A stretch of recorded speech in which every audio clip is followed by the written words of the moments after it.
पार्थाय प्रतिबोधितां भगवता नारायणेन स्वयं व्यासेन ग्रथितां पुराणमुनिना मध्ये महाभारतम्।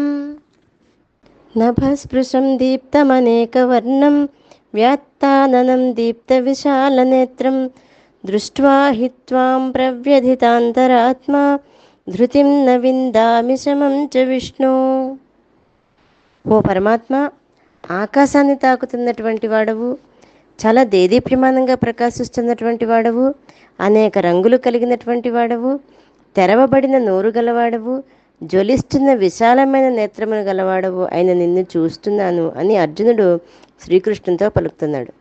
చేసుకున్న వారికి చేసుకున్నంత మహదేవా అని పెద్దలు చెప్పినట్లుగా ఎవరెవరు ఏ ఏ విధంగా ఎంతెంత భక్తితో ఏ ఏ రూపంలోని నర్చిస్తారో పూజిస్తారో వాళ్ళని ఆయా విధాలుగా తను అనుగ్రహిస్తానని భగవంతుడు ముందర అధ్యాయంలో తెలియజేశాడు. భగవానుడు కల్పవృక్షం లాంటివాడు. ఆయన దగ్గరకు వెళ్ళి ఏది కోరితే అది ఇస్తాడు. ఎవరికైనా ఉత్తమ ఫలితం కానీ మోక్షం కానీ కలగకపోతే అది వాళ్ళ దోషమే అవుతుంది. తెరచాప పైకి ఎత్తకపోతే పడవ కదలదు.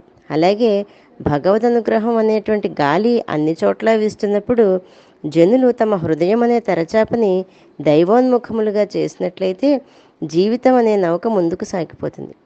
ఇనుముకు త్రుప్పు పడితే మ్యాగ్నెట్ దాన్ని ఆకర్షించదు కదా.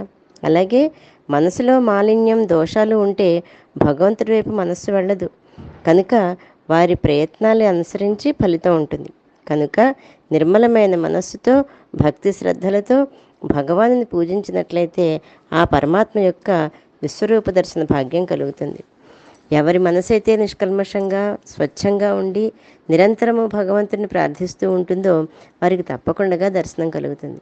కొందరికి అసలు ఆ భగవంతుడి మీద ధ్యాసే, ఏదో ఆడంబరాలతో కూడిన పూజలు చేయడం వరకు మనస్సు ఉంటుంది, కానీ సదా భగవంతుని మీద మనస్సు లగ్నం చేయడము, నిష్కల్మషమైన మనస్సును కలిగి ఉండడం సాధ్యం కాదు.